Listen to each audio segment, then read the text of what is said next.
오늘 이 밤에 하나님의 은혜가 여러분에게 함께할 수 있기를 주님의 이름으로 축복합니다. 정말 성령의 역사가 이 금요 블레싱 기도회를 통하여서 여러분의 영혼 가운데, 여러분의 심령 가운데 하나님의 역사가 경험되어지는, 그래서 나갈 때 하나님이 하셨다라는 고백이 우리의 삶 가운데 함께할 수 있는 이 금요 블레싱 기도회가 될 수 있기를 간절히 소원합니다.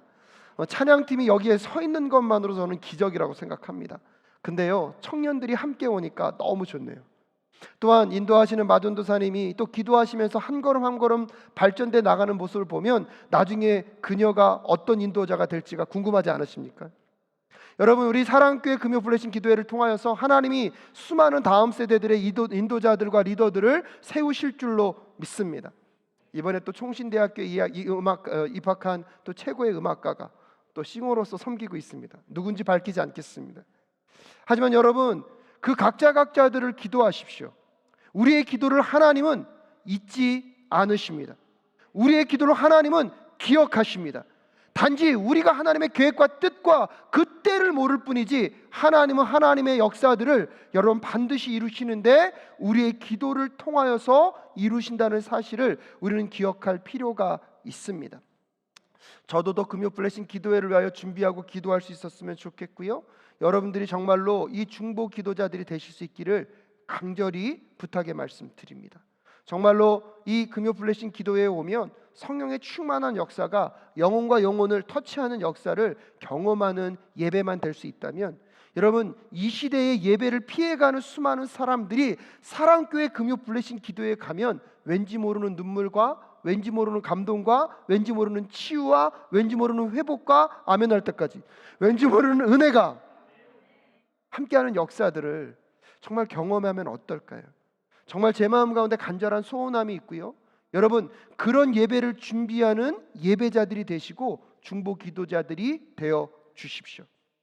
우리가 꿈꾸는 것보다, 우리가 생각하는 것보다 더 놀라운 계획을 갖고 계신 하나님께서 그 놀라운 일들을 이루어 가고 계십니다. 그래서 오늘은 특별히 시편 131편의 말씀을 통하여서 우리에게 평온의 근거가 되는, 여러분, 이 코로나 팬데믹을 지나가며 여러분 얼마나 힘들고 어렵습니까? 불안함과 떨림과 두려움이 우리를 감싸고 있는 이 시대를 살아가고 있는 이 상황 속에서 상황에 눌리지 않는 그 평온함의 비결을 우리가 다윗을 통하여서 함께 다시 묵상하고 또 기도 앞으로 나아가 우리의 마음을 주장하시는 하나님을 함께 만날 수 있기를 간절히 소원합니다. 시편 131편은 이런 제목이 있습니다. 다윗의 시, 성전에 올라가는 순례자의 노래. 여러분, 그래서 오늘 시편의 저자가 누구입니까? 다윗입니다. 다윗의 시인데 그것을 누가 묵상했냐면 성전으로 올라가는 순례자들이. 그래서 예배를 드리러 가고 제사를 드리러 가고 성전으로 나아가는 자들이 다윗이 지은 그 시편을 묵상하면서 하나님의 성전으로 나아갔다는 것입니다.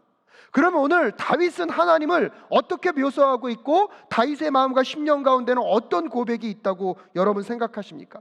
특별히 오늘 시편 131편의 특징이 뭐냐면 1절에 부정적인 표현이 3번 등장합니다. 내가 무엇을 하지 않겠습니다. 내가 그렇게 하지 않겠습니다. 내가 그런 것을 꿈꾸지 않겠습니다. 그래서 오늘 여러분 다윗이 뭐라고 고백하고 있습니까? 1절에 보면 주님, 이제 내가 교만한 마음을 어떻게 했습니까? 버렸습니다.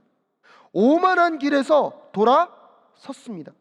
내가 큰 것을 가지려고 나서지 않으며 분에 넘치는 놀라운 일을 이루려고도 하지 않습니다라고 고백하고 있습니다.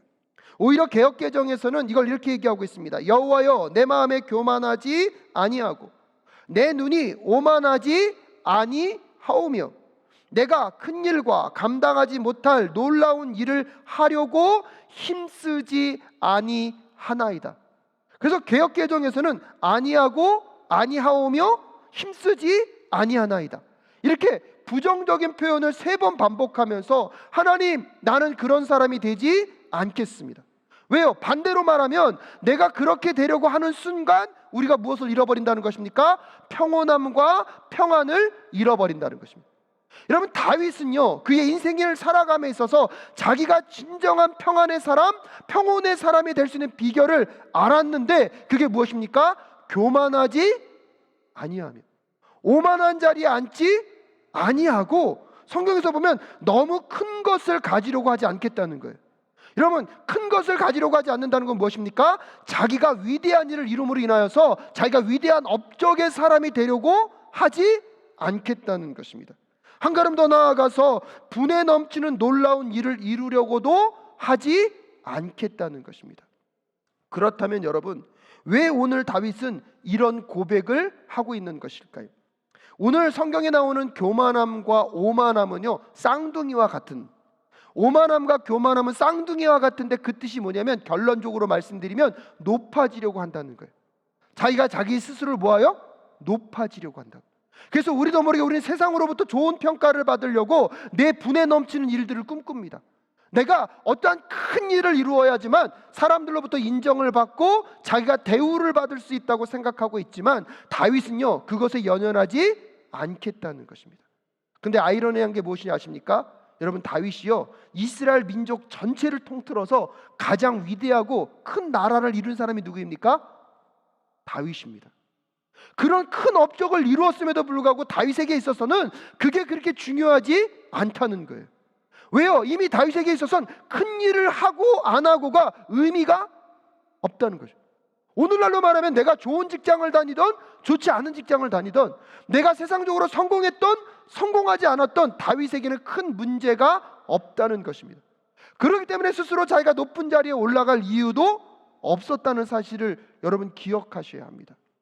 그런데 여러분, 다윗이 살아갔던 시대에 다윗과 좀 비교되는 사람이 있는데 그 사람이 누구냐면 사울이라는 사람이에요. 다윗보다 먼저 왕이 됐습니다. 모든 조건에 있어서는 다윗보다 사울이 더 탁월한 사람이었습니다. 그런데 여러분, 인류 역사에서 보면 다윗은 하나님께 쓰임받지만 사울은 쓰임받지 못합니다. 여러 가지 이유를 찾을 수 있지만 오늘 다윗의 삶은 교만하지 않았고 어때요? 오만한 자리에 앉지 않도록 하였습니다. 그리고 그의 분에 넘치는 일을 꿈꾸지 아니하였고 오직 그는 여호와 하나님만을 의지하고 의뢰하며 살아갔습니다. 하지만 사울은요 스스로가 높아지려고 하였고요, 스스로가 교만한 마음을 품었던 사람입니다. 사울도 놀라운 일을 행하였고 다윗도 놀라운 일을 행하였는데 어느 순간 길거리에서 노래가 들립니다. 사울이 죽인 사람은 천천히요, 다윗이 죽인 사람은 만만이다. 여러분, 이것이 얼마나 상대 비교적인 언어입니까? 그냥 다윗도 위대한 왕이요 사울도 위대한 왕이라 그러면 그런 비교의식이 없을 텐데, 참 세상은요 자꾸 우리의 마음 가운데 유혹거리를 던져줘요. 여러분, 사울이 천천을 죽인 것도 놀라운 일입니다. 아멘이십니까? 왜요? 그 천천이 중요한 것이 아니라 그걸 누가 하셨습니까? 다윗이 만만을 죽였습니다. 그것은 위대한 일입니다. 근데 만만히 죽여야 한 것이 아니라 그게 누가 이루셨습니까? 자꾸 그걸 잊어버려요. 사울이 천천을 죽일 수 있었던 것도 누구의 능력? 하나님의 능력. 다윗이 만만을 죽인 것도 누구의 능력? 하나님의 능력. 근데 여러분, 사단의 계략은요 하나님이 하셨다는 것을 보게 하는 것이 아니라 뭘 보게 만듭니까? 천천과 만만. 여러분, 그 비교가 있다 할지라도 그 순간에 내가 나를 높이지 않으려고 하는 사람은 그것은 나의 승리가 아니라 누구의 승리다? 하나님의 승리라고 생각하며, 여러분, 다윗이 좀 사람들이 높인다 할지라도 자기가 자기의 스스로를 높이면 안 됩니다. 근데 신기해요. 사울은 그때부터 누구를 죽이려고 합니까? 다윗을 죽이려고 합니다. 다윗을 죽이기 위해서 사울은 특공대까지 조직하고요, 그 특공대가요 끝까지 다윗을 추격하도록 합니다. 왜요? 자기가 자신을 뭐하지 않으면, 높이지 않으면. 그래서 하나님의 사람 다윗조차도 제거해버려야지 내가 뭐 할 수 있다고요? 높일 수 있다고. 여러분, 거기에는 큰 함정이 있습니다. 다윗을 죽이면 자기가 만만을 죽이는 용사가 될까요? 다윗을 죽이면 모든 사람들이 인정하는 그런 사람이 될 수 있을까요? 하나님의 나라에는 관심이 없고 오직 누구만 높아지기를? 자신이 높아지기를 바라니까, 여러분, 이스라엘 민족 가운데 만만을 죽인 다윗이 사라지면 결국 몇 명까지만 싸울 수밖에 없어요? 천천까지만 싸울 수밖에 없는 거예요. 하나님의 나라와 하나님의 일에 있어서는 그게 손해입니까? 플러스입니까? 여러분, 이 관념을 잃어버린 순간 우리는 세상 속에서 끊임없이 자기를 높이려고 하고 있습니다. 사랑하는 여러분, 오늘 이번 한 주를 살아가시면서 여러분의 삶에 어떤 열매가 있었습니까? 여러분의 삶 속에서 여러분은 어떤 업적을 나누셨습니까? 그게 아무리 작고 사소하게 여겨져도 그것은 누가 하신 일입니까? 정말 아멘이십니까? 그래서 그건 귀한 일입니다. 세상에서 아무리 큰 일을 이루었고 여러분이 세상 사람들이 부러워하는 일을 이루었다 하더라도 그건 누가 하신 것입니까? 그것을 잊지 마셔야 합니다. 내가 내 자신을 높이려고 하고 나를 크게 만들려고 하는 그 순간 여러분 결국 거기서부터 우리의 영혼이 무너진다는 사실을 꼭 깨달을 수 있기를 주님의 이름으로 축복합니다. 근데 다윗은 놀라워요. 끊임없이 자기를 높이려고 하지 않습니다. 심지어 자기를 죽이려고 하는 사울이 그를 추격해 옵니다. 놀라운 게 2번이나 하나님이 사울을 죽일 수 있는 환경을 열어주십니다. 여러분, 저는요 하나님의 참 그 이야기를 읽다 보면 저희 하나님이 얼마나 재밌는 분인지 가끔씩 느끼게 돼요. 사울이 다윗을 죽이겠다고 막 추격하고 있는데 참 그 순간에요 급한 일이 벌어졌어요. 자세히 말하지 않을게요. 근데 그 급한 일을 처리하려고 동굴에 들어갔는데 그 동굴 안에 누가 있었어요? 이렇게 캄캄하니까 그 안에 누가 있었어요? 저는요 그 상황을 살펴보니까 얼마나 웃깁니까 여러분. 죽고 죽이는 그 치열한 그 싸움 속에서요 그 중요한 일을 보다가 뒤에서는 누가 있어요?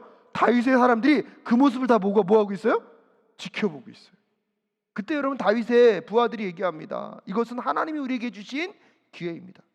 당신을 죽이려고 하는 저 사울을 무엇합시다? 죽입시다.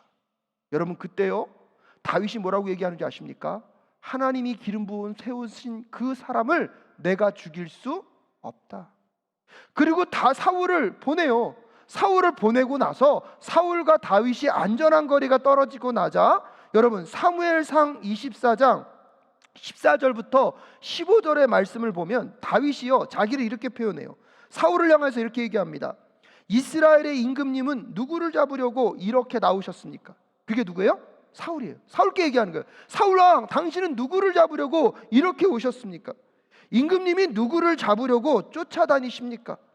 한 마리 죽은 개를 쫓아다니십니까? 한 마리 벼룩을 쫓아다니십니까? 자기를 뭐로 표현하고 있어요?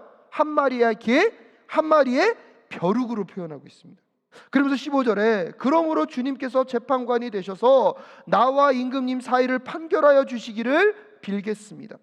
주님께서 굽어보시고 나의 억울함을 판결하여 주시며 나를 임금님의 손에서 건져주시기를 빌겠습니다 라고 이야기하면서 다윗은요 사울보다 더 위대한 일을 이루었지만 자신을 소개할 때는 뭐라고 얘기하고 있습니까? 죽은 개처럼 한 마리의 벼룩과도 같은 나를 왜 이렇게 추격하십니까? 당신과 나 사이에 옳고 그름을 판단할 분은 오직 누구밖에 없습니다.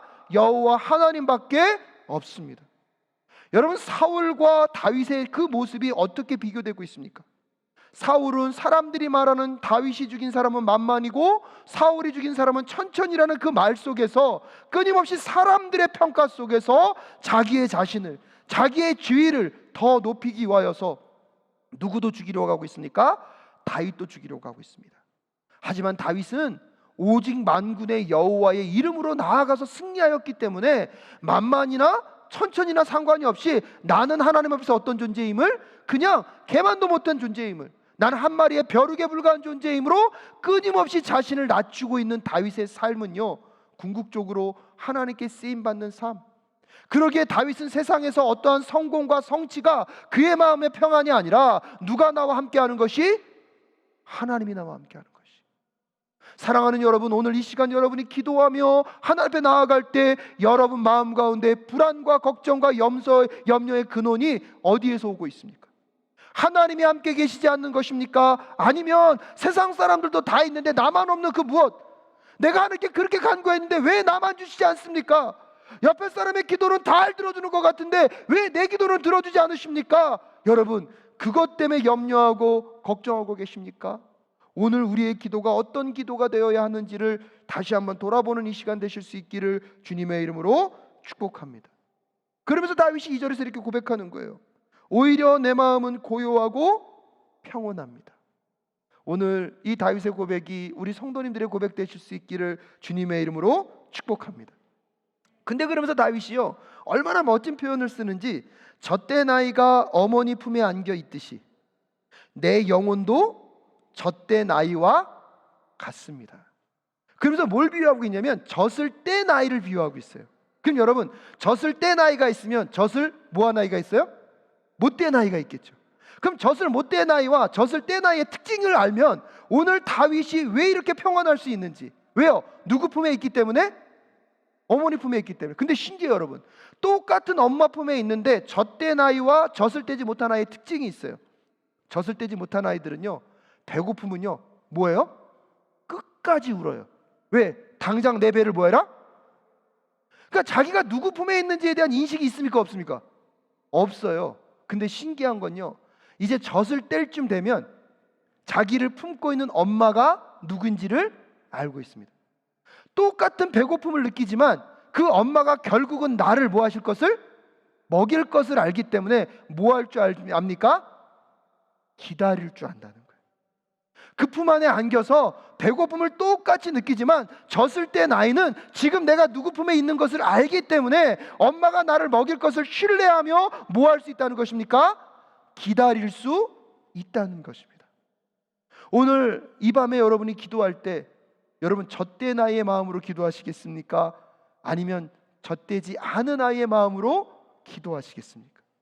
우리는 그냥 내 필요와 내 원함과 내 뜻대로 되지 않았다고 계속 울며 하나님 왜 안 주십니까? 여러분 이렇게 기도하시겠습니까? 아니면 지금 내가 누구의 품 안에 있는 것을 기억하며 그 하나님 나의 필요를 나보다 더 잘 아시는 분, 아멘이십니까? 내가 기도하지 않은 것조차도 다 들어주시는 우리 하나님, 나의 생각보다 더 크고 놀라우신 여호와 하나님. 그래서 내가 지금 구하는 것이 응답되지 않는 것은 나를 돌보지 않는 것이 아니라 나에게 더 좋은 것을 주시기 위한 하나님의 플랜 B가 있다는 것을 신뢰하며 바라보는 눈, 아멘이십니까? 근데 여전히 젖을 떼지 않은 아이들은요, 당장 뭐 하라는 거예요? 내가 필요한 것, 내가 달라고 하는 것 지금 당장 뭐 하라는 거예요? 내놓으라는 거예요. 아무리 기도해도 주지 않아요. 마음속에 무엇이 있어요? 우리 하나님 능력이 없으신가 보다. 한 걸음 더 나아가요. 하나님 나를 사랑하지 않으시나 보다. 품지 말할 생각까지 갑니다. 하나님도 나를 버리셨구나. 여러분 사실입니까? 거짓입니까? 그 거짓 속에 혹시 우리가 불안함 가운데 하나님께 나아가고 있는 것은 아닐까요? 근데 졌을 때 나이는 지금 내가 나를 품에 안아준 그 어머니가 누군지를 알아요. 내가 배고플 때 먹이셨고 내가 필요할 때 나의 모든 필요를 채워주시는 분임을 알기 때문에 오늘 그 졌을 때 나이가 뭐라고 고백합니까? 어머니 품에 안겨있듯 내 영혼도 평안합니다, 고요합니다. 사랑하는 여러분, 오늘 이 밤이 정말 성령의 임재 속에 하나님의 임재를 경험하는 이 밤 되실 수 있기를 주님의 이름으로 축복합니다. 기도하러 나아가는데 내가 내 입술로 고백하는 것, 그 뜻대로 되지 않아도 그분이 나를 품고 계심을 믿음으로 바라보실 수 있기를 주님의 이름으로 축복합니다. 성도님들을 만나니까요, 얼마나 다양한 상황들이 놓여 있는지 때때로는 그럴 때도 있더라고요. 하나님 지금 당장 응답하지 않으시면, 지금 당장 응답하지 않으면 정말로요 그 삶이 어떻게 될 것 같아요? 망할 것 같아요. 끝날 것 같아요. 근데 여러분 가만히 들여다보니까 하나님이 살아계시면 끝날까요? 안 끝날까요? 정말 믿으십니까? 그러면 여러분 젖대 나의 마음으로 평안하실 수 있기를 주님의 이름으로 축복합니다. 근데 나도 모르게 자꾸 뭐 하고 싶어요? 불안해요. 나도 모르게 그게 급하게 이루어졌으면 좋겠어요. 그때 분별하십시오. 그 생각은 하나님이 주시는 생각일까요? 아니면 사단이 내 마음을 혼잡하게 만드는 것일까요? 그럴 때마다 나세렛 예수 그리스도의 이름으로 명하노니 떠나갈지어다. 오직 하나님의 생각과 하나님의 마음이 우리의 심령 가운데 가득할 수 있도록 주님 도와주시옵소서. 그래서 오늘 이 밤은 결단하는 거예요. 하나님, 내가 졌을 땐 아이처럼 주님께 나아갈 수 있도록 주님 도와주시옵소서.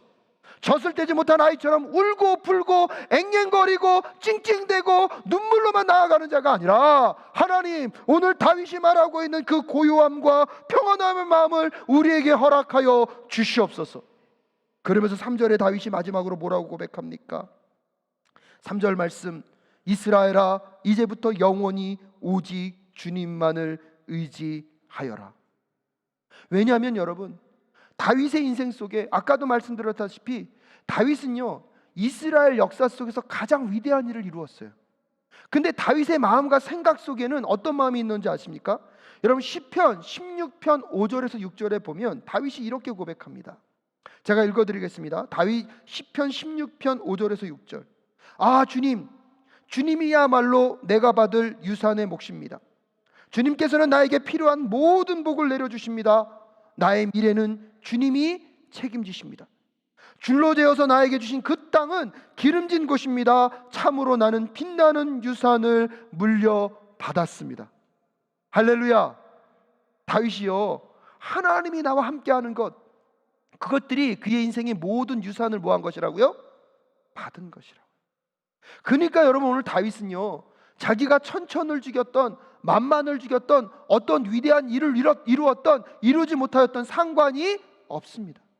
온전히 하나님께 나아가 이스라엘아, 이제부터 영원히 오직 주님만을 의지하여라 라고 고백하고 있는 여러분, 그 고백이 오늘 우리의 고백될 수 있기를 주님의 이름으로 축복합니다. 왜 우리는 평안을 잃어버립니까? 왜 우리는 평온을 잃어버렸을까요? 우리도 모르게 정말로 세상이 말하는 세상의 가치 속에서 상대에 비교하며 내 위치와 내 자존심과 내 실력과 내 가치를 증명하려고 우리는 버둥거리고 있는 것은 아닐까요?